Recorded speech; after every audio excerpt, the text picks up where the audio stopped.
Okay.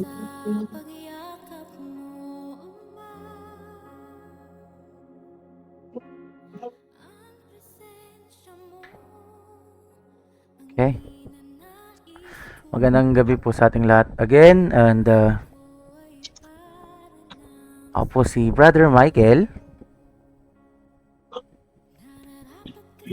Hello, I am God. I am John. And we are here sa the hindi masyadong late night after session fellowship. So, nakabalik na po tayo guys sa ating normal program. Wow. Ito nga ng special edition ko. Init, grabe. Okay, so nandito na naman po kami, mga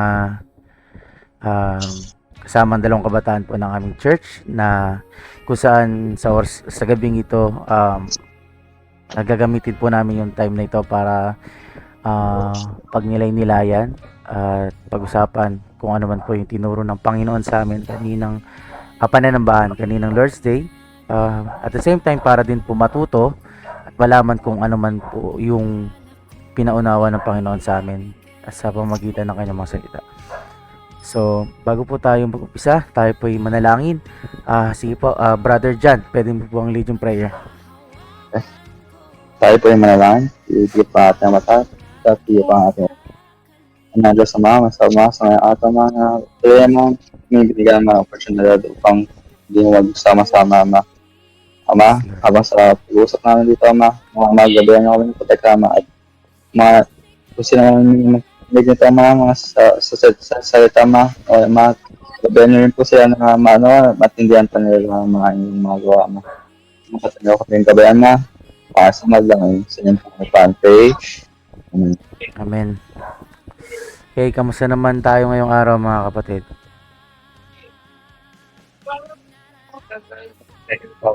I guess okay. Okay. Explain the definition of that okay. Okay in health, not okay in emotion. Not okay in motion? Bakit?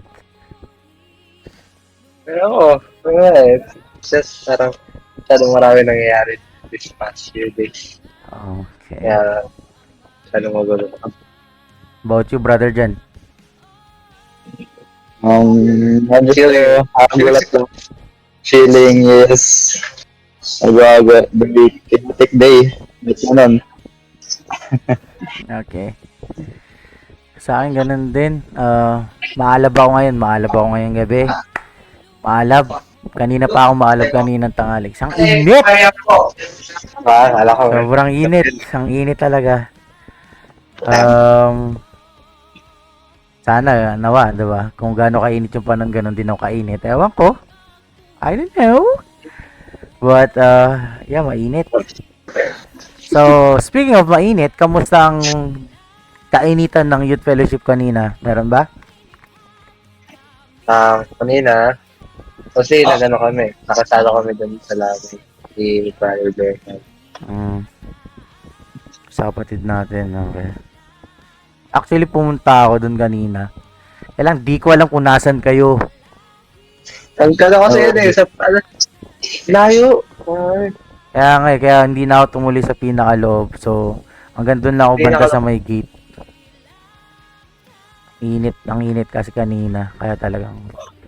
Oo, okay. Kaya kahit naka-aircon, ang init. Kaya sabi ko, isip ko, andyan naman kayo. Pwede na yun. Kompleto naman kayo eh. So, ganun yung kanina. So, handa na ba tayong pag-usapan yung tinuro ng Panginoon sa atin? Yes. Okay. Yes. Okay.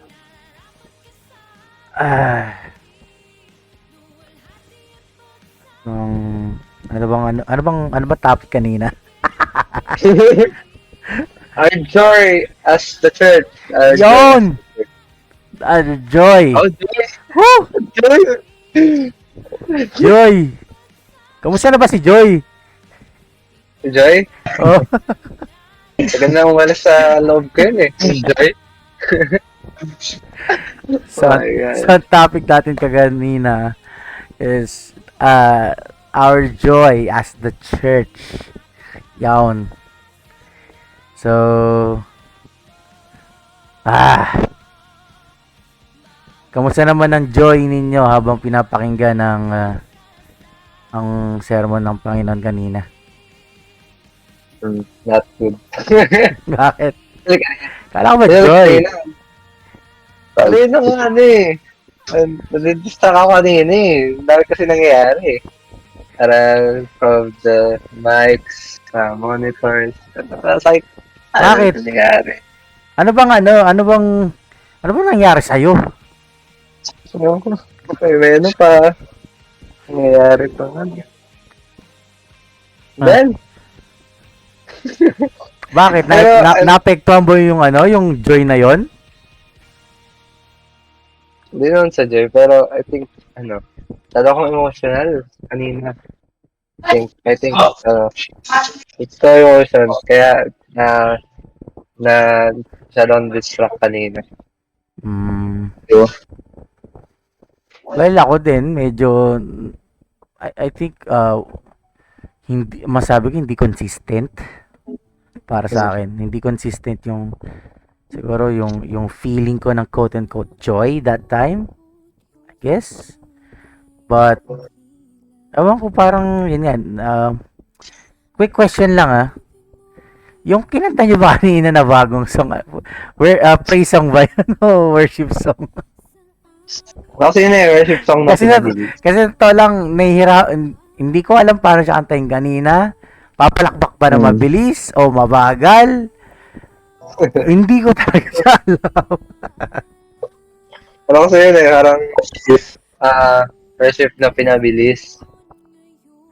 Kaya parang nahihirapan ako sa totoo lang. Kaya parang sabi ko, ang hirap. Hindi ko alam paano siya kantahin. Yes. Kahit kami. Girl ka lang kami. Bago-bago. And then parang din, I think yung sa program natin kanina, yung static na sa phone, sa microphone. Medyo nagkaroon ako ng migraine kanina doon. Daming technical issues. Ako sa monitor ako eh. Daming technical issues kanina. Ayun, ewan ko eh. Sabog ba ako? Hindi. Ewan ko eh. Alam mo yan, it's like parang it's been so long na nagalan ako. So it's always, after praising the Lord and parang praying for His help to know His word. Kabit ka rin eh. Parang na-overpower na emotion. Okay. Kasi 'di ba? Yun nga dahil yung topic is to 'di ba? Joy. Yung joy, Joy diba? kasi, no? Our joy kasi as the church, 'di ba?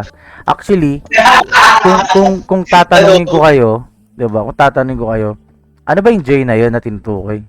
Naintindihan niyo ba?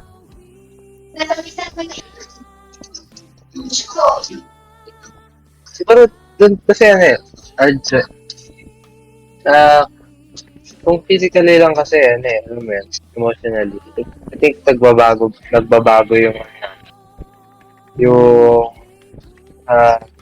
yun nga, yung emotions natin. Katulad kanina, siguro it's best example na it's really hard kasi kahit ganun, nakaka-distract, alam mo yun, na kung saan it will really affect you. Kahit sa pakikinig mo lang. I think the joy is na tinutukoy dito yung paglilingkod natin sa kanya. Okay. About you, brother Jan, naintindihan mo ba 'yon? Ano ba yung sa palagi mo yung joy na tinutukoy kanina? Obviously, hindi na siya physically na sasabi doon, but rather it is the spiritual joy na nahanap natin as we worship God. To be honest, talaga medyo kasi putol-putol kasi nadidistract, especially sa yung ganito. But I see through it as the spiritual growth as Christians na nararamdam natin when we worship Christ. Mm, okay. Kasi nung ano 'di ba? Yung ginamit kasi sa ating main text kanina is John chapter 16 verse 21 to 24 na kung saan, kung babasahin po natin. Buksan natin. John 16 21 to 24. Sabi kasi dito sa Tagalog. Ang babae pagka nanganganak ay nalulumbay sapagkat dumating ang kanyang oras. Ngunit pagkapanganak niya sa sanggol ay hindi na niya naalaala ang hirap dahil sa kagalakan sa pagkapanganak sa isang tao sa sanglibutan. At kaya nga sa ngayon ay may kalumbayan, ngunit muli ko kayong makikita at magagalak ang inyong puso at walang makapag-aalis sa inyo ng inyong kagalakan. At sa araw na iyon ay hindi kayo magtatanong sa akin ng anumang tanong. Katotohanan sinasabi ko sa inyo, kung kayo hihingi ng anuman sa Ama, ay ibibigay niya sa inyo sa aking pangalan. Hanggang ngayon wala pa kayong hinihinging anuman sa pangalan ko. Kayo'y magsihingi at kayo'y tatanggap upang malubos ang inyong kagalakan. Dito kasi lalo na doon sa last sentence ng 24, ito yung naging tanong sa akin talaga kanina na 'di ba, that your joy may be full, kumbaga to be in full, maging fullness of joy. Yun yung naging tanong ko, kaya nga kanina sa worship service lagi ako nagtatanong sa Panginoon kanina na ano ba yung joy na yun, Lord? Ano bang joy yun? Actually yung iniisip ko rin kanina is I think that's about our service to the Lord, 'di ba? Paglilingkod natin sa Panginoon, sa Panginoon, sa ginagawa natin. Kaya yun yung nagiging mindset ko kanina. So I think ang naging mindset ko kanina is parang you're doing something to the Lord or for the Lord. That that must be your joy. So yung nasa isip ko kanina. Kaya nga 'di ba dumating sa pagkakataon na binanggit sa atin na sorry, yung pala yung naging kumbaga parang nagdugtong sa akin yun, parang tuloy-tuloy na hanggang sa maging tanong, lalo na binanggit sa atin na even all the disciples, 'di ba? Yung kagalakan na yun sa kanilang puso ay hindi nawala hanggang sa kanilang kamatayan. 'Di ba? So parang I think you need to napaisip tuloy ako na kailangan yung kagalakan na yun, taglay-taglay mo hanggang kamatayan. So parang ang gusto ko lang malaman is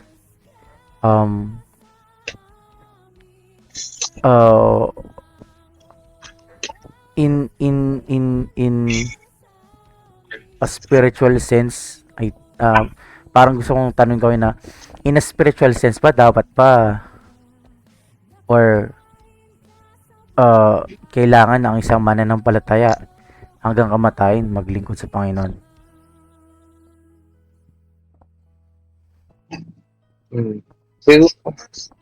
Siguro kasi kahit ang Panginoon, diba, parang naunawaan niya, diba, katulad sinabi niya sa 22, at kayo ngayon ay may kalumbayan.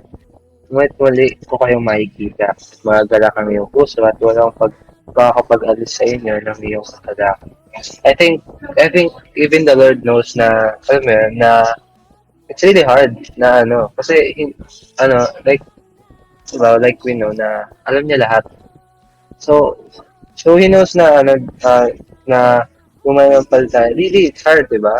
Kasi we're living literally sa nakikita natin. Kasi, alam mo yun, we're serving a God na hindi natin nakikita. Which is, it identifies mismo yung faith, di ba? ay ang hirap. Kaya siguro naunawaan ng Panginoon na yes, you have eyes kasi, 'di ba? Kasi ito yung ginagamit natin para maniwala halos sa lahat ng mga bagay.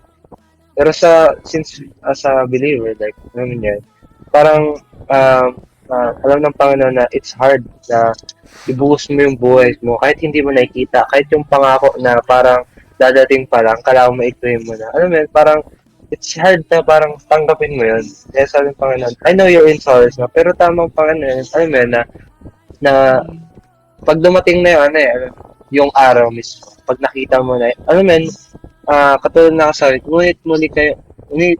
ngunit muli ko kayong makikita at magagalak ang iyong puso. I think it's real na until the end, I think we need to serve God. Alam mo yan? I think that's the true joy. Alam mo yan? Parang hindi naman ibig sabihin ng true joy, diba, na parang nakangiti ka all the way. Kasi it's impossible to, alam mo yan, to feel sorrow, diba? Kasi, syempre, marami tayong emotions, diba? But, I think, pag dumating yung araw na dumating yung Panginoon and we're still serving God and, amen, you have give everything. I think, magiging masaya sa, isipin mo lang na parang binigay mo lahat and it really paid off. I think, katulad ng sabi dito, magagalak yung puso. Okay, yun sa akin. Yeah. Ikaw, Brother Jam, may madadagdag ka? Yes, I think, kasi, I'm not I think, pero yes, we must, plan natin mga preparation niya for habang buhay. Ito na yun yung isang gawin ng Kristiyano na kailangan natin mag-endure through these times hanggang sa pagbalik na. So, endurance to every challenges na umarap natin, especially yung ating lumang pagkatao. And then, of course, pupunta dito yung commitment because yung katulad ng sinabi ka kanina, that we have to check our hearts if whether we really worship Him physically or do we think spiritually, diba? So, yes, we have to worship Him hanggang dumating ating kamatayan. We have to wait for Him. So, para lalong para kahit papaano makatulong tayo, 'di ba? Para makatulong tayo especially sa mga makikinig sa atin.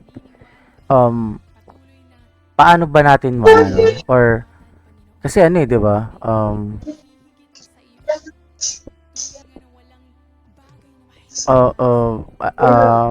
I believe kasi na when you encounter Jesus Christ and Jesus Christ, you accepted Jesus Christ, mararanasan mo kaagad yung joy eh. Parang feeling ko yun ata yung tinutukoy na yung pagiging maalab mo kaagad, 'di ba? Magiging maalab ka nun eh. I think that's maybe you call first love, na sobrang mahal mo sa Panginoon, dahil sobrang pagmamahal mo sa Panginoon, todo buhos ka na yun, gagawin mo lahat para sa Kanya, maglilingkod ka. And I know na some of us, 'di ba, nangyari sa atin yan nung first time tayo makakilala. To the point that I think dumating sa pagkakataon na sinabi natin sa pamagitan ng labi natin na, Lord, I will give my life to you. 'Di ba? I think parang ganun yun eh, yung ganun. Pero yun nga eh, dumarating nga kasi sa 'di ba, sa panlulupaypay o sa yun nga yung kawalan ng kagalakan. Kasi sinabi dito ng Panginoon, 'di ba? Doon sa main text nga natin, 'di ba? Especially yung sinabi mo nga sa verse 22 na sinabi to sa verse 22 sa unang text ng 22 na at kayo nga sa ngayon ay may mga kalumbayan. So I think darating talaga yung time na yun nga, anumang klaseng circumstances, I think magle-level down yung joy na yun sa isang mananampalataya. Kaya gusto kong pag-usapan natin, 'di ba? Ano yung mga reason bakit nawawala yung kagalakan na yun sa isang mananampalataya? Magbigay nga kayo ng example. Example dyan. Ikaw dyan, meron ka bang alam? Example ng mga bagay na nagdudulot sa isang mananampalataya para mawala yung kagalakan niya sa Panginoon. Base sa sinabi ko yan, one of the examples is, we do not fully understand the purpose of assembling, or kung sabihin, or yung purpose ng pagtitipon-tipon natin. I think that's one of the example na binanggit with the teaching. So, pwede mo bang paki-explain? Okay, Kasi ano yun, yung di ba? pagtitipon na binanggit, yes, Kasi di ba sabi mo, Ayun. ano yun, magtitipon-tipon lang like at hindi ka attend ng ng worship service like that? Hindi, pwede tayong umattend ng worship service, pero kapag natin tayo without knowing or fully understanding bakit ating ginagawa assembling na yun, yun yung isa sa mga reasons bakit lumalatay pa yung joy natin sa heart natin, especially as Christian, spiritually, nag-level down siya. Kasi, we do not find the reason kung bakit or bakit ba natin ginagawa ito, di ba? Kaya dito, nadudulot yung nagko-complain tayo kasi hindi natin naiintindihan yung pagtitipon. Bakit natin ginagawa ito? Diba? Is where some of us think na sa bagal lang kasi imbes na gumawa sa other stuff na pupunta sa ganitong time. Ayun yung nagiging siguro one of the examples kung bakit nag-level down yung joy natin as Christians. Okay. Man. So, ano ba to, like parang ano bang assembly tong sinasabi? Ano bang klaseng mga pagtitipon to sa palagay mo? Like tinutukoy ba nito worship service lang? Hindi, there's madami. Pati ng ginagawa na sinabi tuwing Saturday, hindi Saturday, after ng worship service na pagtitipon kami, same as nung before na fellowship, or mga tipong kung saan magkakasama-sama kayong mga brother and sisters in Christ, and then yung ginagawa niya para kay Kristo. Okay. Sa palagay mo parang ano ba yung parang isang solid benefit na makukuha doon? Like if we really understand yung mga pagtitipon or yun nga yung kahalaga ng pagtitipon, tulad ng mga binanggit mong gawain, ano sa palagay mo yung parang siguro masabi nating one benefit na kumbaga let's say hindi lang of course, yeah, mag-aano yung kagalakan, babalik yung kagalakan, mag-aalap yung kagalakan sa kumbaga paano ba papaliwanag? Yun nga, anong benefit, like parang ganun. Anong makukuha nating like sabi natin perks or buff, I don't like that, 'di ba? Kung maintindihan natin yung mga pagtitipon na ganun.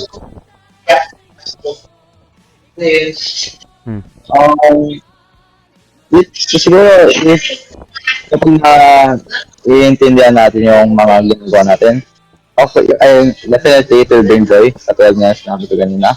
And then, malalaman din natin na yung purpose, of course, purpose ng pag-assemble natin, na lahat ng ginagawa natin, hindi siya napupunta sa waste, diba? Kasi we know that, ngayon, alam natin yung purpose. We know that we are doing this for our God. And then, also for us, spiritually, diba? We do not think of ourselves na means physical term sa term ng temporary. We are thinking of eternal things, no? Eternal blessings from God. Okay. Ikaw, Brother God, may madadagdag ka ba doon? I think, siguro sa mga assembly, kasi diba, parang, kasi parang nami-misunderstand ng mga tao yan na, dito,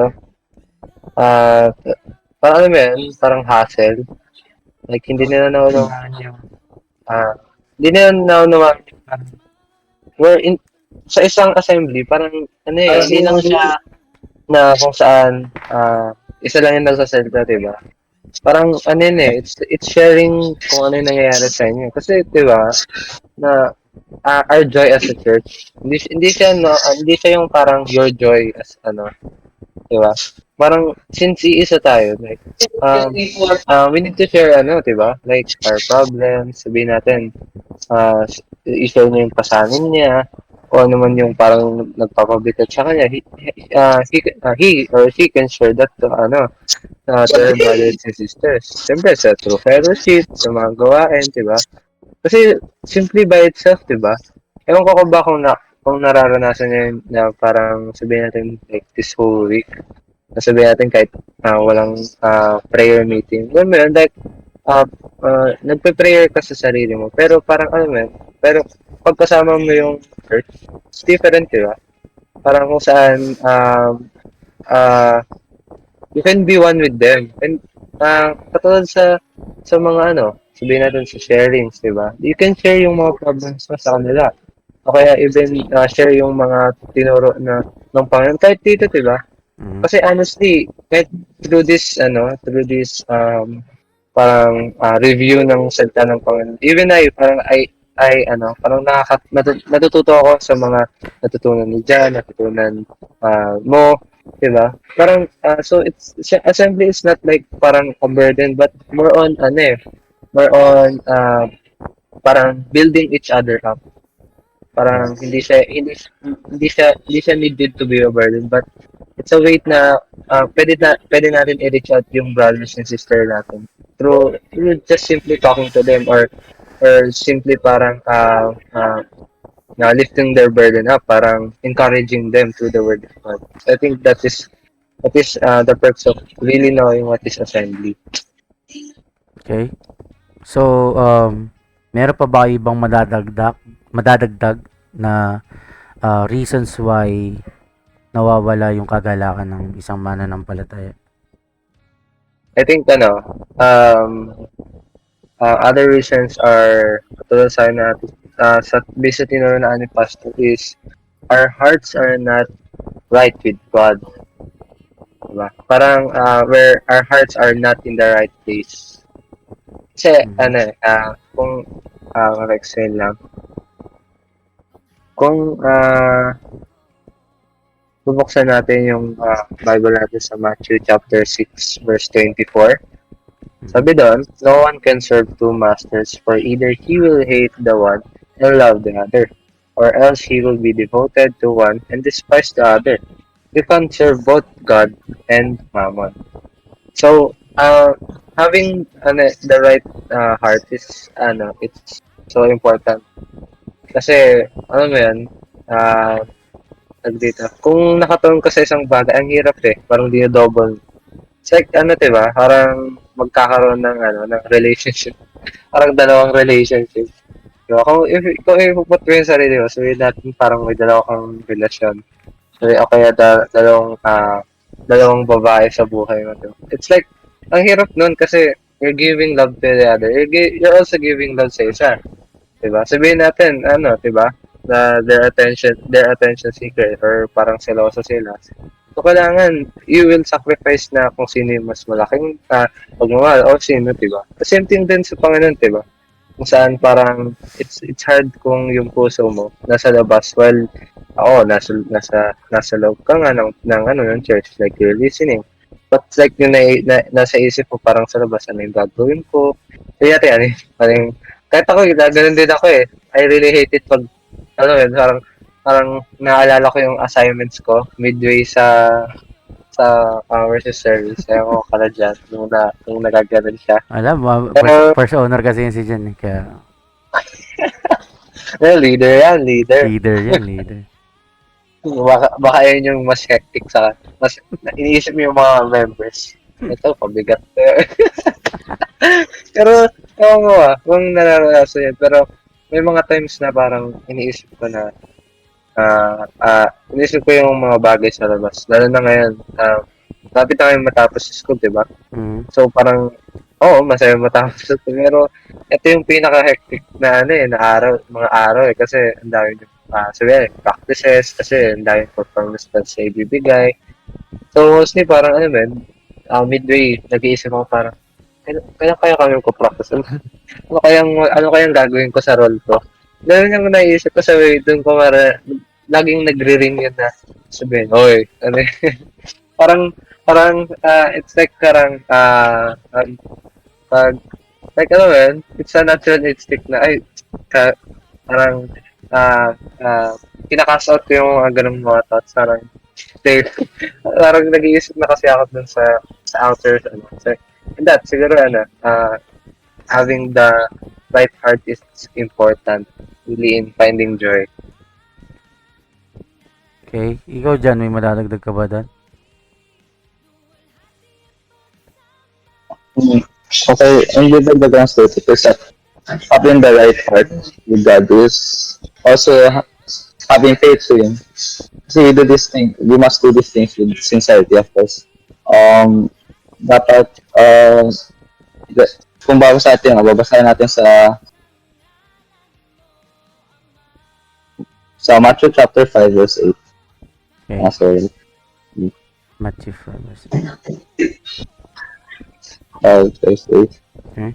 Blessed are the pure in heart, for they will see God. So, patay na yung bagat ng ating pastor kanina that people with the right heart will also have the right time to experience God.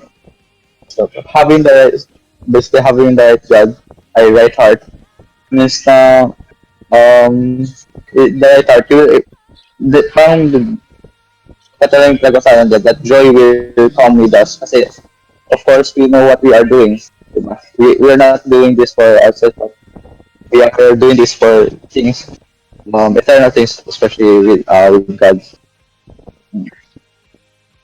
Okay. Siguro ang masabi ko lang din dito is like, kaya naging isa sa mga reasons to bakit sinabi na yun nga, nawawala yung kagalakan ng isang mananampalataya. Kasi yun nga babalik tayo sa mga past sessions natin. Hindi align yung heart mo sa heart ni God. 'Di ba? Yun nga nakakatuwa kasi 'di ba? Do sa text na binigay niyo sa Matthew chapter 5 verse 8, sinabi doon, blessed are the pure in heart, for they shall see God. And then yung Matthew chapter 6 verse 24 na kung saan you cannot serve two masters, correct? Kung mabalikan natin, parang di ako magkamali. Sabi doon, di ba? No man can serve two masters, for either he will hate the one and love the other, or else he would hold to the one and despise the other. You cannot serve God and Mammon. O sa Tagalog, hindi ka pwede maglingkod sa Diyos at sa kayamanan. Which is nakakatuwa kasi bago yung 24, kung aangat tayo ng konti sa 21, sabi dun for where your treasure is, there will be your heart be also. So connected siya. So, if you see God, like parang, kumbaga, dun nga sa verse, lalo na sa verse 5, I think, dun sa isa sa mga beatitudes na binanggit, di ba? Na kung saan, ang tinatawag na mapalad, yung tinutukoy dito na taong mapalad na na may malinis sa puso o pure in heart. I think kaya binanggit dito na sapagkat makikita nila ang Diyos. I think ito yung tinutukoy doon sa verse 6 na they see God as their treasure. Ang Diyos yung tinitignan nila bilang kanilang kayamanan. And bilang isang tao, 'di ba? Of course, kung gagawin natin siya in a physical sense, 'di ba? Sino bang may ayaw ng kayamanan? Physically. 'Di ba? Ikaw ba naman may makita kang 1 million sa daan? Ikaw lang tao. Ewan ko, pero I think hindi mo yun lalampasan. Ewan ko kay brother dyan. Si brother dyan, mayaman kasi yun eh. So, di ba? Pag may makita kang kayamanan sa daan, you will, of course, kung alam mo na ikaw lang ang tao at that time, imposible hindi mo kukunin yun.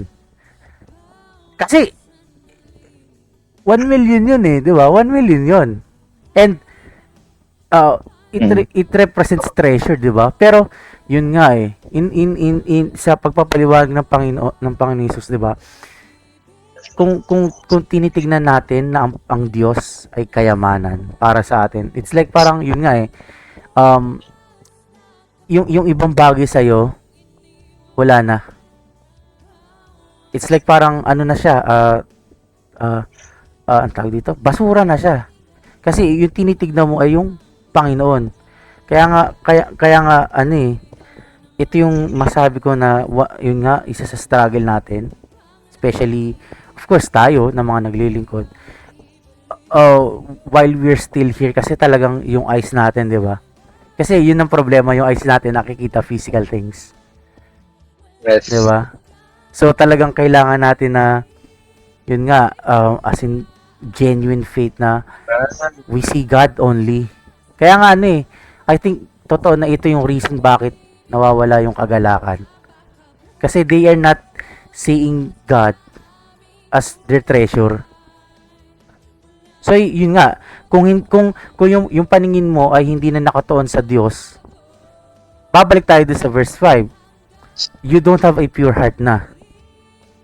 You can't see God clearly. Kasi 'di ba, sabi doon, ang pure heart lang ay yung nakikita ang yung may malinis na kalooban, siya lang ang makakita sa Panginoon. 'Di ba? A pure heart. Sabi doon sa English, 'di ba? Kung tama ako, blessed are the pure in heart, 'di ba?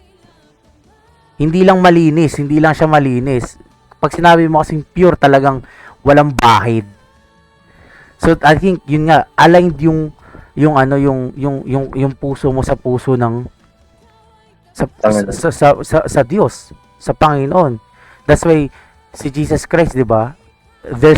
Kaya nga ano siya eh, ay masabi natin walang like sa mind niya, there's no physical things or like parang let's say physical desires.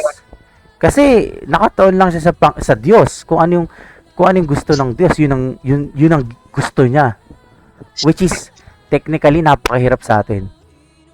'Di ba? Gusto ng Diyos, gusto mo.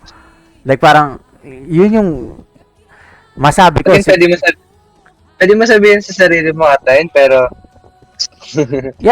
pwede mo, yun nga eh, pwede mo sabihin pero by mouth. Yeah, but your mouth can say it, but yun nga, 'di ba?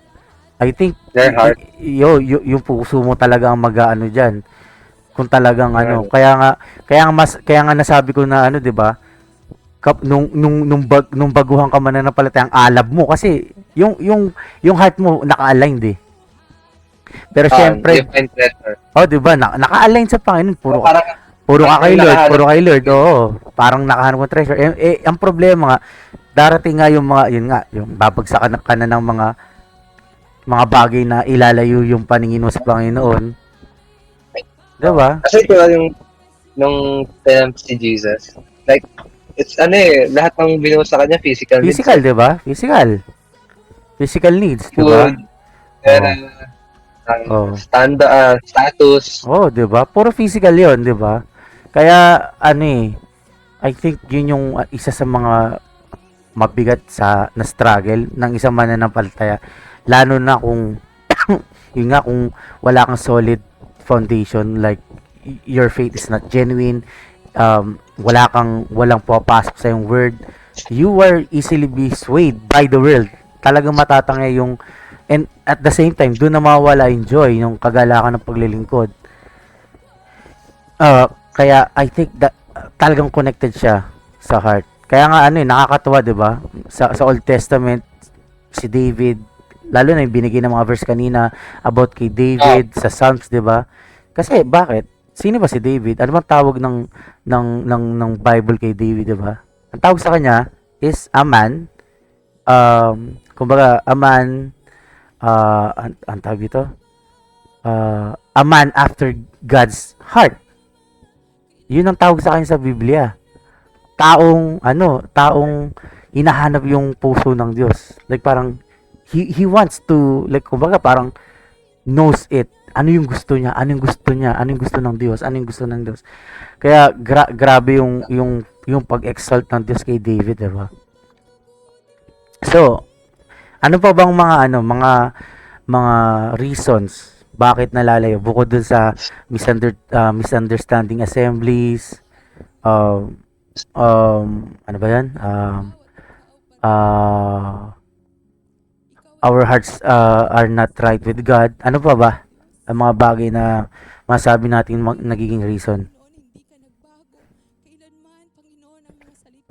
Isa dito binanggit is that we are not spiritually minded. Okay?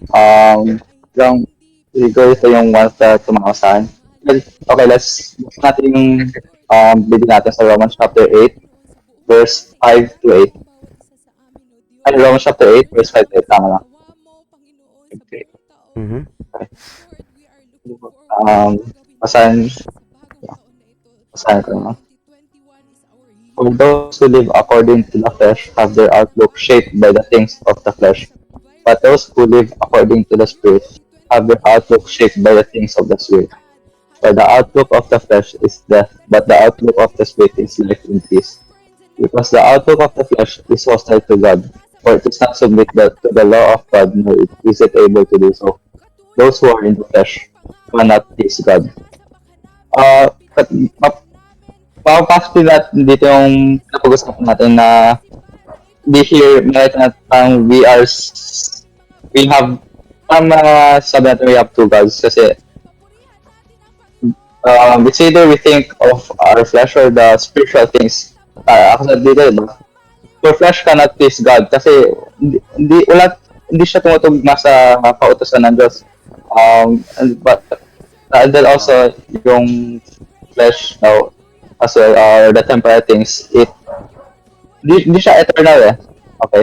Hindi siya eternal. But the spiritual things, if you look to it as, if you have a spiritual mind, we are seeking for eternal things, for life and peace. Or sa generally kung ano yung talagang hinahanap natin is the kingdom of God or the throne of God.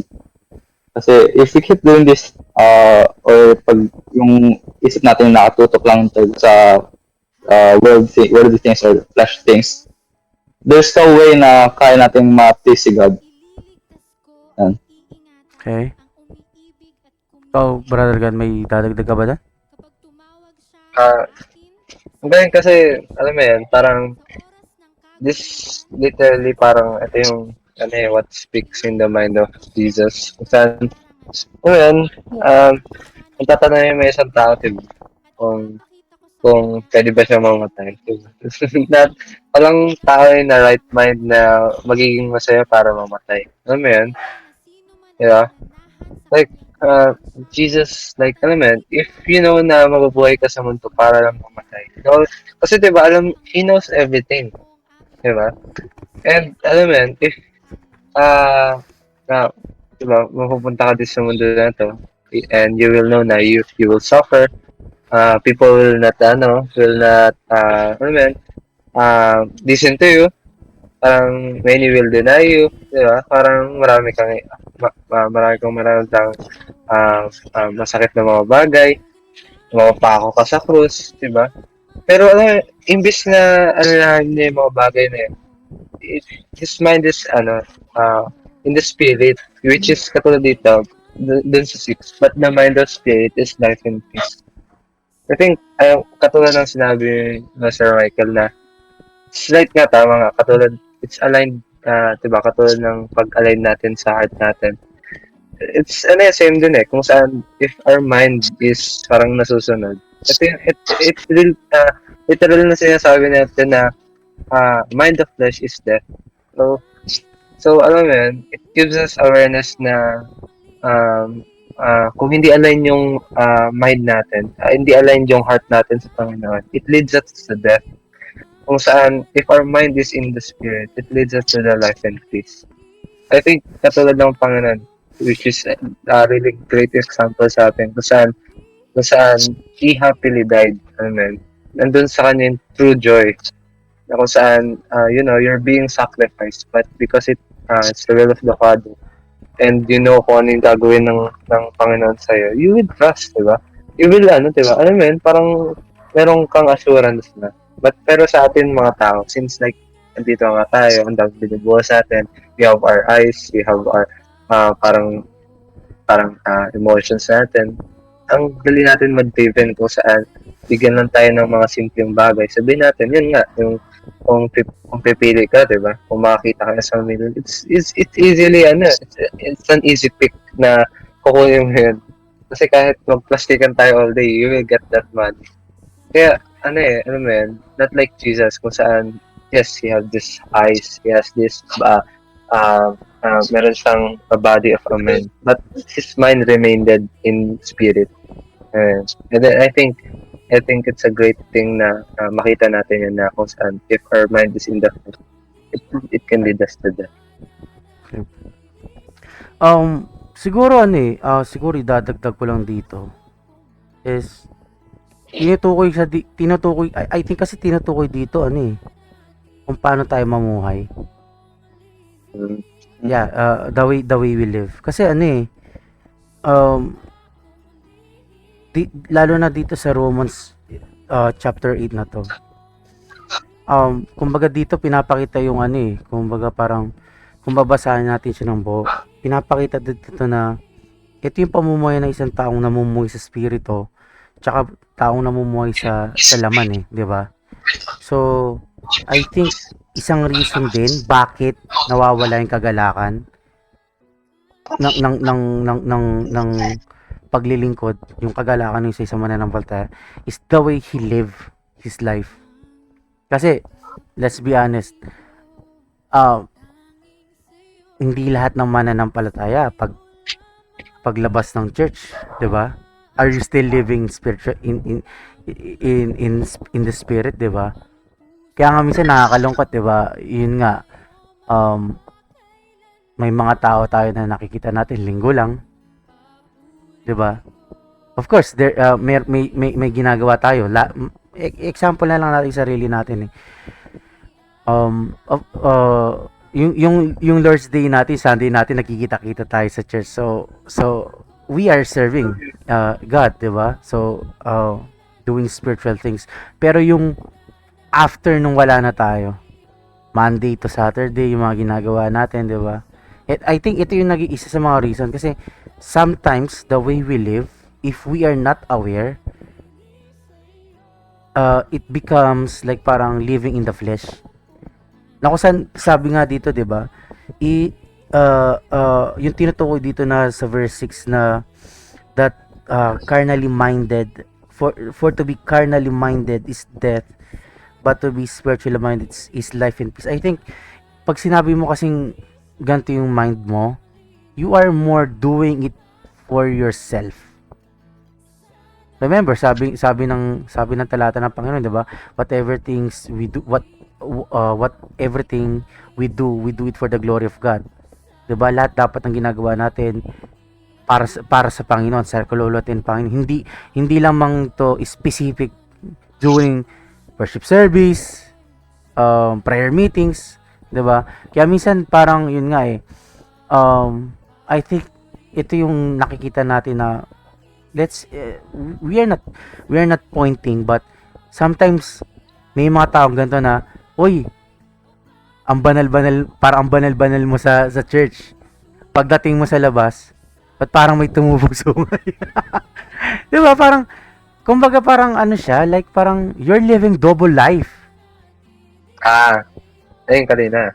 Di ba? Parang, kaya nagiging reason din siya. I think rin siya yun nga, maybe based on your surroundings, sa mga nakakasama mo. Di ba? If they're living in the flesh and you're living in the spirit, sino nag-overcome sa inyo? Like yun nga, 'di ba? Kasi Actually, nakakatakot yung isang talata dito sa verse 7, di ba? Because the carnal mind is enmity against God.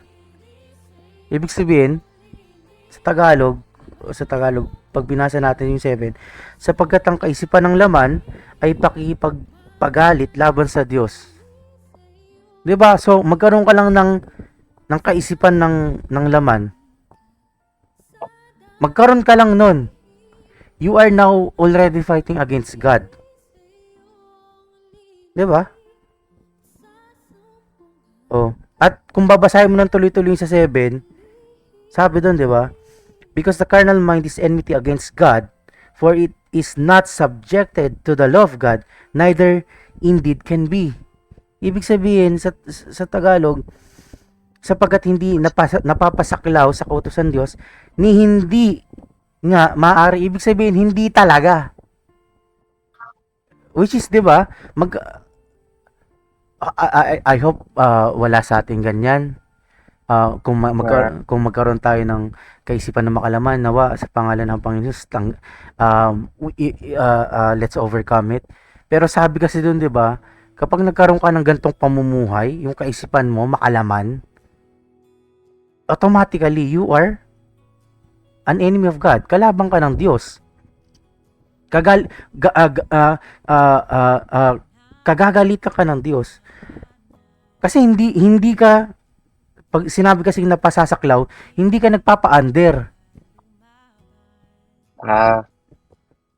So you are not under God's law. So kumbaga, hindi ka nagpapasakop sa kautusan Diyos. At sabi doon, ni hindi nga maaari. 'Di ba? Hindi ka, sa ibang translation sabi doon, you are refusing to submit to the authority of God. Ang sakit ng word na yun, you are refusing. Kaya nga, I think, yun nga naaapektuhan yung kagalakan mo kasi you don't want to be submitted to God's law. Which, let's be honest, minsan talaga, dumadating tayo sa punto na parang, pag may sinabi yung Panginoon, parang, diba?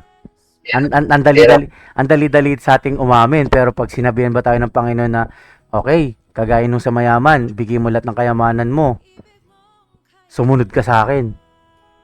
Diba? Actually, pag tinatanong tayo ng mga ganyan,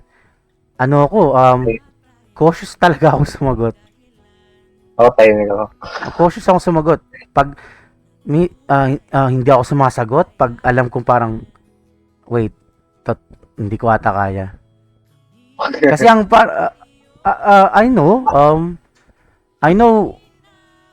I think dapat talaga mag-amen tayo, pero parang I know myself kasi na hindi ko kaya. 'Di ba? That's why I pray, and also at the same time, pag nangyari, humihingi ako ng sorry sa Panginoon. Kaya I think tinutukoy dito pamumuhay. 'Di ba? Kayo ba, kamusta ba? Kamusta ba ang pamumuhay natin? Ako, honestly, this past week, before this Lord's Day na nagturo yung Panginoon sa atin, ang hirap. Sobrang struggle ako. I don't know. Kasi yung mind ko talaga nag-aano siya. It's fighting talaga. Dumating sa punto na ang kaisipan ko talaga, like parang, alam mo yung parang, ano ba yan? Parating siya. Gusto ko ako naman. Dumating ako sa punto na parang, ay, bakit siya nakukuha niya lahat? Gusto ko ako naman. Yes, naging problema ko na parang, bakit siya nagpapahinga? Gusto ko ako naman. Parang, hindi siya nag-struggle. Ako, gusto ko naman. Parang ganun. Nagkakaroon ako ng kaya, I think, dumating din sa punto na parang, isa yon, isang, masabi ko na parang, yesterday, Saturday, hindi ako nakagawa ng invitation video. Nawala sa isip ko. Kasi nag-focus ako sa isang bagay na magbe-benefit sa akin. And Oh, yun yung nangyari. At syempre, dahil sa akin nagbe-benefit, it's for my flesh. And then, syempre, dahil temporary lang yun, naalala ko yung video. Ayaw nga, dapat pala mag-video ko. Naalala ko siya 12, magto 12 midnight na. Sabi ko, hindi na ako pwedeng mag-post. Kaya sabi ko, kaya kanina yung tinuturo kanina, yan, yung spiritual minded. Sabi ko, shucks, parang, ako yun parang nawala sa akin yun parang, sandali lang. Kasi ano di ba? It's like parang I feel parang na ano naman ako, na-gas out na naman ako kanina. Parang nawalan ako ng, sorry, I think yesterday, parang feel ko nawalan ako ng gasolina kanina. Kagahapon. Kaya hindi ko siya nagawa. And yun ang naisip ko na parang magre-refill ng gas sa akin. So, humingi ako ng sorry kanina sa Panginoon doon. Kaya sabi ko, oo nga, nawawala yung kagalakan. Nababawasan yung kagalakan sa heart ko. Ewan ko, kaya naisip ko kagad yun. It really also affects our joy. Yung sa pamumuhay natin, if we are living this kind of mind in the spirit or in flesh, kung hindi tayo maging spiritually minded every moment, 'di ba? Kasi alam natin yung kaaway natin masipag magtrabaho. Kaya kung hindi tayo magiging handa, maapektuhan kaagad tayo. Tama ba? 'Di ba? Yes, this last few weeks, same. Ewan kayo dyan, pero Si Jan, wag natin problemahin niya si Jan kasi ewan kayo dyan, but chill lang yan si Jan. I don't know kung as a youth kayo dyan, but I struggle really in flesh. like, hindi lang sa flesh, but in really fleshly way. Like, this body is wanting something na, and alam mo yun, but this week's, grabe. Itong mata na to nagamit in different ways. Kung saan parang, Lord, again, it's here. Lord, again, I did. Parang alam mo yun, we're to the point na, like, alam mo yun, bakit nakakalod sa parang, am I even worthy of, being, and, yung habang like you're explaining, it's true, and it really affects yung yung joy mo, kung saan, you will doubt everything na, kung saan parang, mawala na sa mind mo yung ministry mo, yung ginagawa mo para sa ministry mo, yung relation mo sa Panginoon, it really affects everything Alam mo yun, yes, sabihin natin, nagkaroon ka ng joy, but, alam mo yun, compare sa joy na sa Panginoon, I think true joy is from the Lord kasi sa mundo natin, it's just temporary Amen. Pero when you parang sleep up mo yung mind mo, parang you give in dito sa fleshly mind na I think, and it will take you like, alam mo yun, it's like, pray ka na, Lord, sorry Lord, again. Pero, alam mo yun, parang, it will have the point na titigas na yung puso mo, na kung saan parang, you will doubt parang sabihin mo, ano ba, Christian pa ba ako? Alam mo yun, I have that, nagkaroon ako nung this past few days. Kaya dapat talaga mawala yung carnal mind sa atin kasi sa May meron tayong gagawin, 'di ba? Dapat full of joy tayo nun sa May. So kasi nakakatawa kasi this session, it really helped sa mga ginagawa natin. Kasi since to the word of God, ewan ko ba, parang nasa-strengthen ako and lalo na pag nakakasama natin yung mga brothers and sisters natin. So sana dyan. Actually nawa diba, mas maganda rin talaga ma-share to ma-share, kung di mo ma-share, mapakinggan nila, diba? Kasi I think mas maganda talaga na yun nga, nag-aaral talaga ng Word of God. So, ano pa ba mga reason ang tinuro ng Panginoon sa atin bakit nawawala yung kagalakan? reason. One of the reason is we have improper attitudes to our brethren. If oh my gosh, no. Improper attitude. Improper What attitude do sa you mean? brethren. Mahal ko naman sila. What do you mean? What do you mean improper attitude? Ah. Ay, kasi based din sa tinuro kanina, diba, na katulad sa, basa natin sa Philippians 2:3. 2, chapter 2, verse 3 hanggang 4. So, nakasabi dito, at sa kanya ay may napakitang mga dilaw kawangis ng apoy. Nagkakaba. Mali ata, Haba. mali ata yung binabasa mo, bro. Ano bang ano? Philippians 2. Philippians. Acts 2. Okay, guys. Ito. Kaya ko yun. At huwag ninyong gawin ng sa pamamagitan ng kakampi o sa pamamagitan ng pagpapalalo, kundi sa kababakan ng pag-iisip at ipalagay ng bawat isang iba na lalong mabuti kaysa sa kanyang sarili. Huwag tignan ng bawat isa sa inyo ang sa kanyang sarili, kundi ang bawat isa naman ay sa iba't iba. So, alam mo yan, ang ganda kasi nito alam mo yan, kung ginagawa natin ito sa mga ating kapatid, ang hirap, kasi, alam mo yan, since ikaw yan, alam mo yan, you will always, diba, you will always think about yourself. Sabihin natin sa kung anong nag-please sa'yo, kung ano yung sabihin natin, pagkain, kahit sa mga bagay na ginagawa mo, kung ano mas madali, ano mas mahirap. Pero sabi mismo dito ng ating Panginoon, di ba, na instead of like, thinking about yourself, or parang ikaw yung natataas, na kung saan ikaw yung napapakilala, instead, like, have a attitude sa brethren natin kung saan sila yung tinataas. Hindi sila yung tinataas, pero sila, mas mataas sila sa sayo. Kung saan, you will give, you will have this humbleness before them. And I think, diba, isipin mo kung isang, sa buong church, sa isang church, they did that.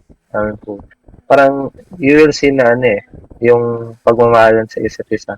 Kung saan, they just humbled before them. Kaysa sa parang, pataasan sila. But I think katulad sa 4, like, look not every man on his own things, but every man also on the things of others. Diba? So hindi mismo parang titigan mismo natin yung ating mga kapatid kung sino man sila. But katulad ng sabi ng Panginoon, we must love them. Yung first dyan, diba? Punong-puno ng laging sinasabi na love one another. I think it's really important kasi pinakita ng Panginoon sa atin through what He did the cross. And I think loving, diba? Kaya nga yung pinaka greatest love na pwede natin ibigay sa ating kapatid is pagbibigay natin ng buhay. Kasi it will affect us, our joy. Ano yan, kung isipin mo, you're praising God, sabihin natin, you're full of parang, fire na maglingkod sa Panginoon. Pero, nakita mo yung kapatid mo na kinakainisan mo, di ba? Okay. Ikaw, brother John, may dadagdag ka ba doon? Yes.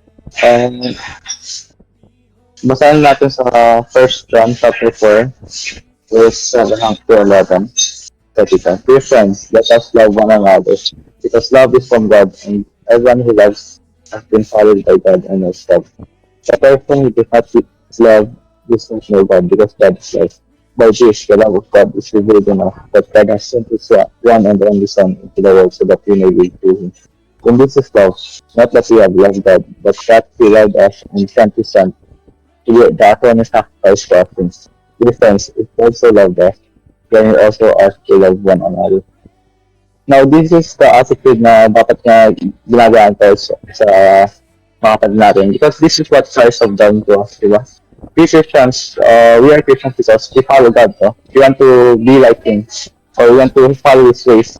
And then, if talagang gusto natin i-share ng love or ipakita ng love, we have to do this to our best and actually hindi lang just nagbibigay ko sa atin, but we also have to pass down the love because binanggit ito dito that God is love. So if we got love, ibig sabihin, hindi din natin kilala ang Diyos. Ang Diyos ay pagmamahal, diba? He's the definition of love. Talaga tayong nagpakita ng tunay na love sa atin by giving His own Son and then to sacrifice for our own sins. At yun ang pinag-uusapan natin ng this last week about the love ng Christ, kung bakit iba sobrang iba. And then also by loving our brethren, it serves as a reminder that ano yung ginawa ng Diyos sa atin, diba? We are passing down the blessing that God has given to us, to our brethren. By showing our love, dito na papala natin ano yung ginawa ng Diyos para sa atin. Amen. Okay. So, yun nga eh. If God, kumbaga, yun nga eh, kung kinaman tayo ng Panginoon para mahalin yung ating kapwa, kasi sinabi dito, 'di ba, improper attitudes eh. Improper attitudes towards our brothers. Ibig sabihin, yung improper attitude na to is yung hindi natin sila kayang mahalin. Tama ba? Kaya kaya nagiging ganito, nawawala rin tayo ng joy. So, bakit kailan ang gusto kong sanang maintindihan natin is bakit hindi natin bakit ito yung ginamit na verse na kailangan natin mahalin yung kapwa natin. Pero yun nga, bakit hindi natin sila kaya mahalin? If God really loves us, then we should love them. Pero bakit hindi natin lang kaya mahalin? 'Di ba? I think kaya hindi natin sila nakakayang mahalin kasi hindi rin natin naiintindihan bakit tayo minahal ng Diyos. 'Di ba? Tama kayo eh. God did everything because God loves us so much, He did everything for us. Pero ano ba yung ginawa niya sa atin? 'Di ba? Alam mo 'yon? Like parang kaya siguro hindi natin nakakayang mahalin yung mga kapatiran natin sa church. Kasi hindi rin natin naiintindihan kung ano yung pagmamahal ng Diyos sa atin. 'Di ba? Kasi kung naiintindihan natin bakit tayo minahal ng Diyos, ito yung magiging ito rin yung magiging way natin bakit kakayanan natin ibigin yung mga kapatid natin. Hindi nag-iisi na. 'Di ba? And siguro para maintindihan na rin natin paano natin maintindihan yon na minahal tayo ng Diyos. We need to check ourselves muna. 'Di ba? I mean, bakit ba tayo minahal ng Diyos? 'Di ba? May reason ba para mahalin tayo ng Diyos? Wala. Tama. Wala, 'di ba? Pero kailangan natin tignan eh. Ano yung naging reason bakit hindi tayo karapat-dapat mahalin ng Diyos? Sin. Because of sin. Yung sin ang dahilan bakit hindi tayo pwedeng mahalin ng Diyos. Which is true. Because God hates sin. 'Di ba? So, kung hindi tayo mamahalin ng Diyos, okay lang. It's righteous because we are sinner. 'Di ba? Yun kasi yun ang hindi natin naunawaan. Kasi sinner tayo. At kaya hindi natin naiintindihan yung pag-ibig ng Diyos kasi hindi natin lubusan naunawan gaano tayo makasalanan. We are straight going to hell dapat because of our sins, because of our transgression, 'di ba? Pero dahil sa pagmamahal ng Diyos sa atin, anong ginawa niya doon sa sin? 'Di ba? Hinalis sa atin tinransfer sa isa. Kaya nga, siguro, dito maintindihan natin bakit sinabi ng Panginoong Hesus na nung nasa cross siya, di ba? Bakit sinabi ng Panginoong Hesus, Eli, Eli, lama sabachthani? Di ba? Maraming taong hindi naintindihan. Bakit sinabi ng Panginoon yon? Kahit sa time na yon, di ba? Yung mga tao na nandun sa cross, di ba? Sa English, ano bang English translation nun, di ba? My God, why are you forsaken me? Alam natin na mahal ng Diyos ang Panginoon Hesus, di ba? Kasi siya yung bugtong na anak. Pero dahil tinransfer ng Diyos yung kasalanan sa kanya, no choice, kailangan niya tayong mahalin. Dahil sa pag-ibig na yon, tinransfer niya yung kagalitan na yon para kagalitan niya mismo ang anak niya. It's like parang, 'di ba? Parang because of his love for us. 'Di ba? Because of his love for us, God turned his back from Jesus Christ and let Jesus Christ suffer for those sin, para doon sa sin natin. And I think ito yung nami-misunderstood ng mga mananampalataya ngayon. Kasi ang dahilan nila, mahal ako ng Panginoon kasi namatay siya sa krus para sa akin. Really? For you? Di ba? Namatay minahal ka ng Diyos? Di ba? Hindi nare-realize ng mga believers ngayon na minahal sila ng Diyos kasi yung kasalanan nasa atin. Kaya ginawa ng Diyos, yung kasalanan nyo tinanggal, nilipat sa isa para mahalin tayo ng Diyos. And because of that love, 'di ba? Because of that sacrifice na ginawa ng Panginoon, we had now the chance to be part of his family. And ma-experience lahat ng pinangako niya ulit. Kasi 'di ba, yung sinang naging hindrance kung bakit lahat ng pangako ng Diyos hindi natin matatanggap. So that's why I think tama nga yung 'di ba? Totoo nga na dapat maunawaan natin ng mabuti muna bakit tayo minahal ng Diyos. Kasi kung talagang maunawaan natin kung gaano tayo kaya siguro ganun ang laging banggit ni Pablo sa sarili niya. Sobra akong makasalanan, ako yung pinakadakilang makasalanan. Kasi naintindihan niya na kung gaano siya ka-unworthy. And yet minahal siya ng Diyos, 'di ba? Kaya nga sobra yung niya, sobra din siyang magmahal, sobra siyang maglingkod. Tulad ng sinabi kanina, kung mag-preach si Pablo hanggang madaling araw. Kasi ganun niya kamahal ang Diyos, talagang ganun siya mag-serve. To the point na pag sinabi ng Panginoon, punta siya dun sa isang lugar, pupunta siya kahit malayo, 'di ba? And I think yun yung isa sa mga reasons bakit hindi tayo nagtatagal dun sa kagalakan na yun. Hindi natin nare-reach yung kagalakan na yun kasi hindi natin naiintindihan ng lubusan yung pagmamahal ng Diyos. Kahit si Jesus Christ kasi 'di ba, tingnan mo, sobrang nagets niya yung pag-ibig ng Diyos. Sa sobrang pagmamahal niya sa mga tao, 'di ba? Alam ni Jesus Christ na lahat ng kasalanan ibubuhos sa kanya. Ganun yung pag-ibig ganun yung pag-ibig ng Diyos sa atin. To the point na pinadala niya si Jesus Christ para sa atin, 'di ba? And di ba si God, Alpha and Omega? Yeah. Oh. So, ibig sabihin, he already knows yung nangyayari up until now. Yes, pwede natin sabihin yun, tama. He knows. Kaya nga, 'di ba? Doon pa lang sa Genesis naka-foreshadow na yung mangyayari.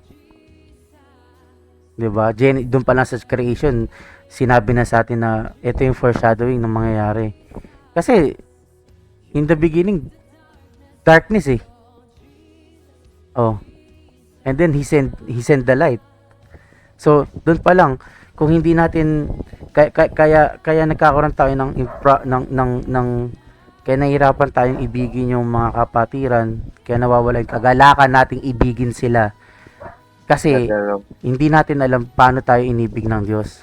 To the point na niligtas na tayo, nakagawa pa rin tayo ng kasalanan, nakagawa tayo nakakapag-commit pa rin tayo, pero minamahal pa rin tayo ng Diyos, tama?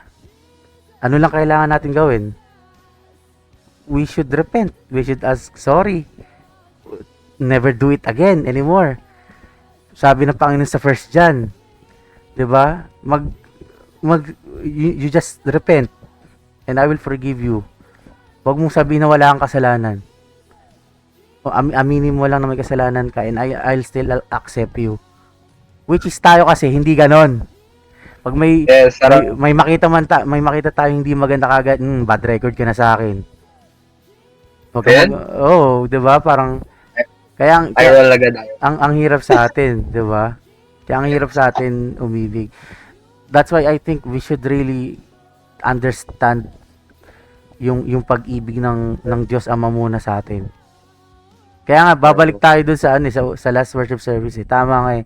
Hindi mo maintindihan yung love ni God kung hindi ka babalik dun sa cross. Kaya paano ka magmamahal kung hindi mo naiintindihan yung pag-ibig sa cross? 'Di ba? Paano mo masasabing mahal mo yung kapatiran, mamahalin mo yung kapatiran? Marami pang gagawin kalokohan 'yan. Marami pang gagawin kalokohan 'yan, 'di ba? O handa kang mahalin siya pa rin, 'di ba? Hindi mo siya iibigin hangga't hindi mo naiintindihan yung pag-ibig sa cross. Kaya I think nawa maintindihan po ng mga makikinig po sa atin pag na-post tong session natin that we should really go back to that reason bakit minahal tayo ng Diyos. So, anong reasons pa? May reasons pa ba para mawala yung kagalakan o wala na?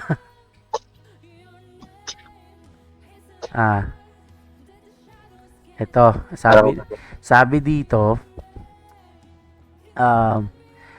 not made an adequate preparation. Ano ibig sabihin nun? Adequate? Oo, sabi, not made an adequate preparation. Ano ibig sabihin nun? English. I think ano to eh. Sa poll dito yung nangyari kanina. Bakit may mga technical issues? 'Di ba? Kasi 'di ba? I don't know. Bakit ba nagkaganon? Tama ba yung sinabi ko? May kakulangan ba sa preparation or ewan? 'Di ba? Wala nang charger. Yun kasi yun eh, 'di ba?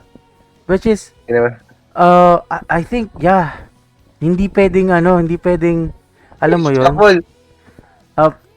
Ewan ko parang hindi ko alam pero parang I think dapat tanggalin na natin yung kasanayan na parang go with the flow na parang bahala na si Lord ang bahala.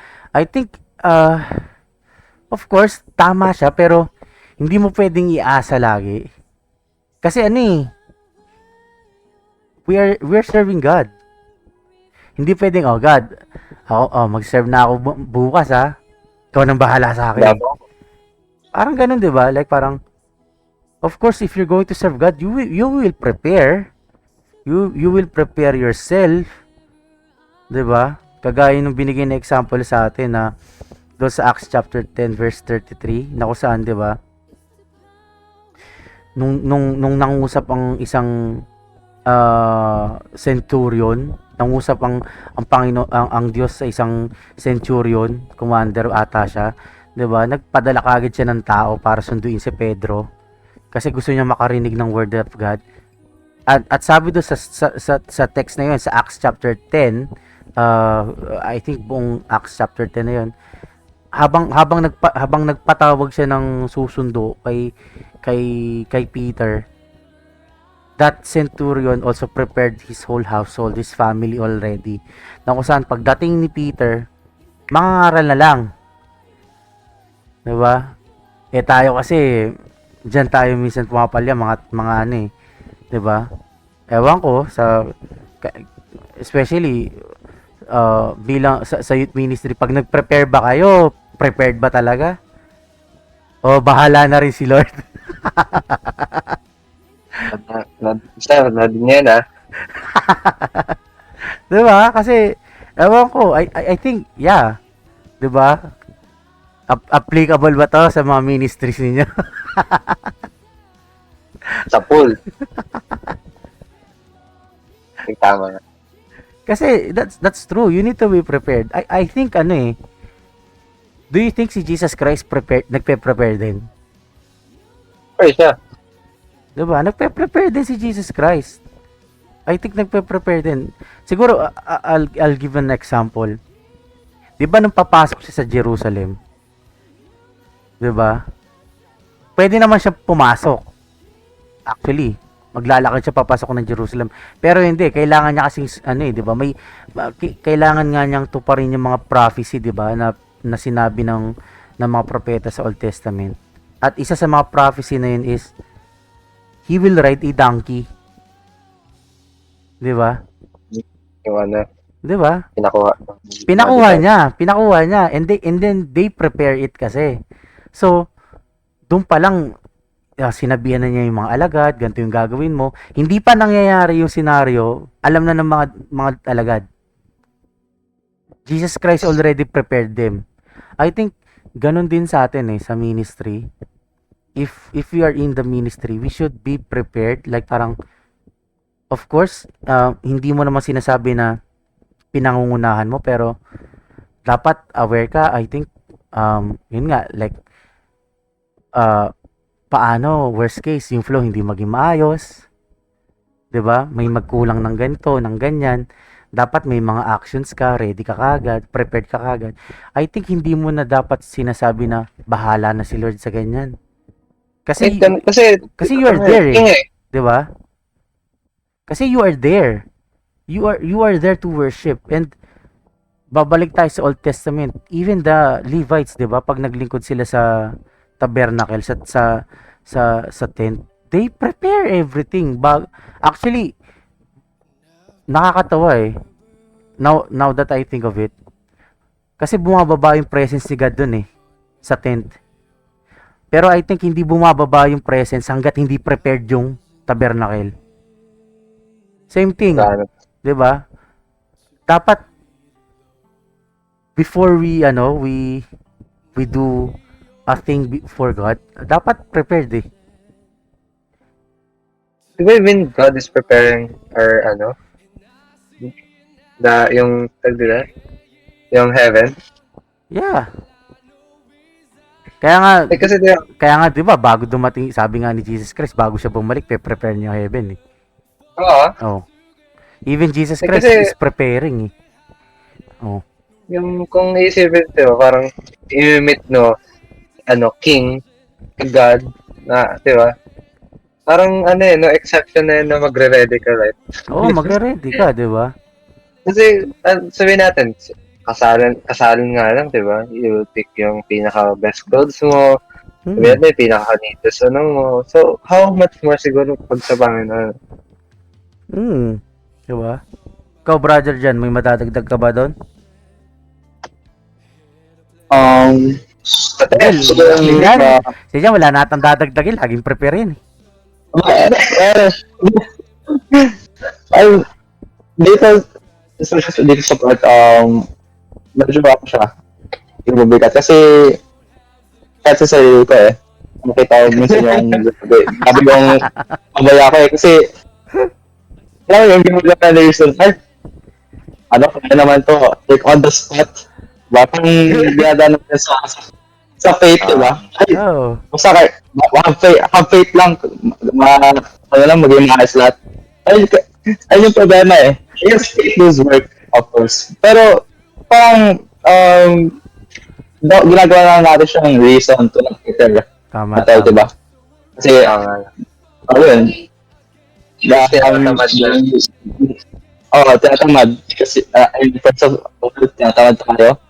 And then, talagang, inaasa natin sa Diyos eh.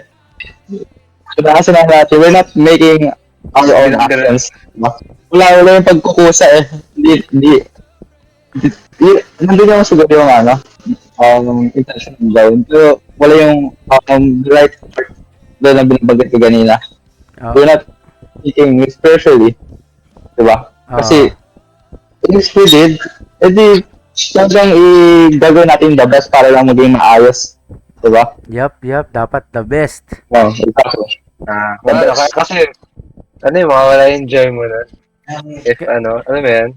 Kaya, Katulad kay- kaya nga I think parang feeling ko gasgas na yung word na gasgas na yung reason na maintindihan naman ni Lord. Kaya parang Hindi naman kasi perfect. parang hindi na kasi reason yun na parang maintindihan naman ni Lord. Okay na. Yung laging Nanay Tan Felix quote, okay na to. Kasi binigyan tayo ng 6 days eh. Monday. Oh, di ba? Monday. Oh.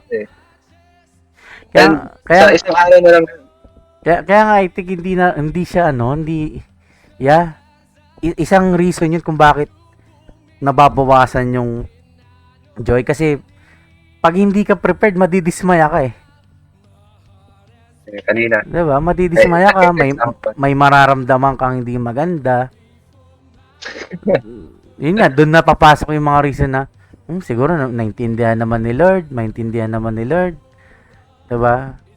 Kaya I think dapat tanggalin talaga yung ganong mindset natin sa mga kapatid na makikinig po sa amin. Let's remove that mindset na Nanay Tan Felix quote na okay na to. Dapat tanggalin talaga yun. Dapat Ganun tanggalin ako eh. talaga yun.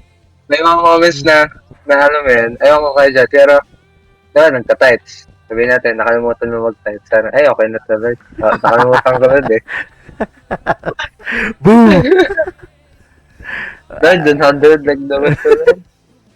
Kaya nga, siya applicable talaga sa lahat, di ba? Kasi hindi lang naman yan sa offering, hindi naman lang yan sa I think, basta pag sinabi mong naglilingkod ka, lahat ng klase ng paglilingkod, hindi siya applicable talaga na parang yun nga na hindi ka prepared. Oh, kaya siguro naman maging lesson sa atin 'yan. Yung sa May. Nagpe-prepare ba kayo? Malapit na. Malapit na isang na lang. Kasi di ba? Actually nagiging struggle ko siya ngayon kasi alam bakit? Kasi May sobrang init. Kaya yun yung nagiging ko na parang dumadating sa isip ko na pwede ko naman i-cancel eh. Pero hindi, di ba? Kasi pinagpipray ko. Ewan ko, pinagpipray nyo. But I'm praying for it talaga na nawa makapag tayo, di ba? Yung plano na yon. Kaya lang kung hindi tayo magpe-prepared, di ba? Mahirapan tayo. Baka maapektuhan yung joy natin sa paglilingkod. So, I suggest mag-prepare kayo. Lalo na yung pinag-usapan nating preparation. Mag-prepare kayo. Ha? Dadali natin yung mga ID natin. yung mga ID nun, buhay pa ba? Dadali natin yun. Oh. So, may pa ba na reason na bakit nawawala yung kagalakan? Ay, isa pa. Isa pa ba? Ano pa ba yan? Our desire for heaven is not as great as it ought to be. So, good. Ano yun? Hindi ko alam. Kasi nga, diba? Siyempre, heaven is, diba? Like, kung iisipin mo ang iba't ibang tao, like, they have different meanings sa heaven. Like, kung ma-place man yan, parang, parang things man or food, di ba? Parang pag maganda, alam mo yun, pag masarap, pag, alam mo yun, pag everything and all, parang, peace, doon na lahat. You will say it lang, this is heaven. This is, this is the taste of heaven. Alam mo yun? I think, when we hear heaven, parang, we want that eh. Alam mo yun? Parang, kahit ikaw kung tatanungin ka eh, kahit hindi believer, di ba? Parang, kung tatanungin mo sila kung gusto nila ng heaven, gusto nila yun kasi, kung i-describe mo sa kanila yung heaven, masarap, di ba? Pero, kung sa atin bilang mananampalataya, mawala yung, alam mo yun, yung desire natin sa heaven. Mawala rin yung joy natin eh, sa paglilingkod. Kung saan parang, iisipin ba natin, parang, meron pa ba anong magiging result ng mga ginagawa ko? Kung makakalimutan natin yung, like, the desire for heaven, kasi 'di ba sinabi sa atin na dayuhan lang tayo dapat dito. Pero ang nangyayari parang nag-i-immigrate na tayo. Parang gusto kumukuha na tayo ng citizenship. Meron ka na citizenship dito sa Earth. Kumukuha, nagte-test. Di ba? Kaya like kung iisipin natin, kung ituturing natin itong world na to as really our home, mawala yung desire natin from sa heaven, which is parang alam mo yan, kung saan titigil na yung joy natin sa paglilingkod sa Panginoon. Parang what's the point, alam mo yan?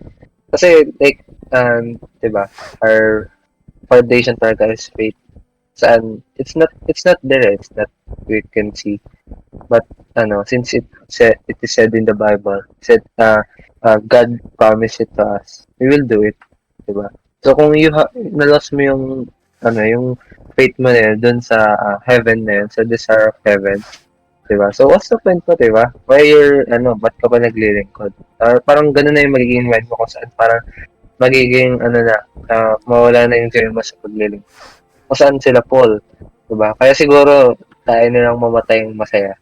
Kasi alam nila, ay, itong life na to, itong body na to, itong world na to, tinatayuan ko, mawala rin naman ta. And kung sa heaven, it's eternal. It's wala nang sorrow. There's only joy, diba? So parang para sa kanila, pwede na ibuhos lahat yan. Yung life nila, pwede na itapon so easily. Just yung taste of heaven na yun, meron silang desire na yun. So kung mawawala yung desire, parang alam mo yun, what's the point? Ikaw, brother, dyan. Wala ako siguro madagdag dito kasi medyo nagugulo na dito sa part natin. But base sa sinabi ni God, sa what we look, ano yung kumbaga yung perception natin sa heaven, what is it like? Kasi, of course, tayong matayo, we have different kinds of mind, diba? Ano ba yung nilalais natin kapag once we reach heaven, diba? Are we still looking for things dito sa mundo? Or are we looking for, yung peace and then the eternal joy as na incomparable dito na sa mga experience natin sa mundo? Diba? So, I guess ayun lang yung for me. Kaya nga, siguro yun din nga na if yung desires natin is nagiging yun nga, nagiging materialistic na, dahan-dahang mawawala talaga yung joy mo dun sa kagalakan na yun, sa kalangitan. Kaya siguro ito yung siyempre kasama pa dito is pananampalataya mo, di ba? While serving God, you're still dapat longing ka pa rin dun sa heavenly rewards na yun. Like, are you really desiring ba na makasama? I think kung nawawala yung kagalakan mo na magnasa sa mga bagay na makalangit, I think na yun nagiging daan na yun para, alam mo yun, para hindi ka maniwala na totoo ang heaven. Kasi nawawalan ka na ng desire, di ba? And I guess, yun nga tulad nga ng sinabi ng Panginoon, di ba? ah, lalo na nung sinabi ng Panginoon Jesus na we should store treasures in heaven, 'di ba? So, paano ba tayo makapag-store ng treasure sa heaven? Of course, we should, I think we can do it by, serving God, by doing everything for God's glory. Kaya nga kung wala ka sigurong faith na nakatingin ka sa mga bagay na yun sa kalangitan, mawawalan ka talaga ng ng kagalakan to the point na yun nga, let's say mababasan yung paglilingkod mo, hindi ka magiging masaya na sa paglilingkod mo hanggang sa dumating na bitawan mo na yung paglilingkod mo. Kaya kasi nawawala na yung desire mo doon sa mga bagay na makalangit. So I think we should really check nga yung self natin, yung heart natin. Are we still yearning ba? Kaya nga uh, uh, it's very helpful siguro din na whenever na makaranas tayo ng yun nga ganito na nawawalan tayo ng joy, I think we should really go back to the cross. 'Di ba? Kailangan natin bumalik sa krus ng Panginoon Hesus. Tapos unawain nating mabuti. Bakit ba ganito? Kasi siguro alam mo 'yun, parang yung kagalakan na yun, parang rin kasi siya, parang apoy din kasi siya, 'di ba? Kung hindi ka nag-aalab maglingkod sa Panginoon, hindi mo yung kagalakan na yun, parang yun nga, tulad sinabi ko, parang fuel. If hahanapin mo siya sa ibang mga bagay, hindi mo siya makukuha. I think makukuha mo lang ulit yung fuel na yun kapag bumalik ka sa Panginoon, pag bumalik ka sa cross, 'di ba? Kaya mas maganda talaga na every time na maramdaman natin o ng ibang mga kapatiran, ng ibang mga mananampalataya na nawawala na sila ng kagalakan, they should really go back to the cross of Jesus Christ. Kasi doon, pwede nilang alalahanin ulit yung pag-ibig ng Panginoon, kung ano yung ginawa ng Panginoon, bakit yung kagalakan ng Panginoon hindi nagbabago, 'di ba? I think yun din yung isa sa mga parang kinakatakot ko.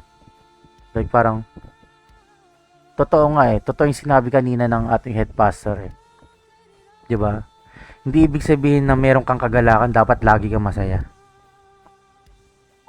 Noong una nalito ako dun Pero naintindihan ko, dahan-dahan naintindihan ko, oo nga no. Kasi nung si Jesus Christ nasa Calvary na, pinapahirapan na siya, nagbuhat ng krus, 'di ba? Pinako. Hindi siya ngumiti. 'Di ba? Hindi mo makita na happy face siya. Pero we understand. Oh, 'di ba? But through the word of God, we understand it's his joyful. It's his joy. Yun yung kagalakan niya, sumunod sa kalooban ng Ama. Kaya nga siguro, yun din yung dapat na maunawaan natin na yun nga, it doesn't mean na may joy tayo, lagi tayo masaya. Mayroon talaga tayong mararanasan na hardship na siguro darating talaga sa point na, alam mo yun, parang babagsak talaga tayo na siguro 6 feet under. Sobrang bagsak natin.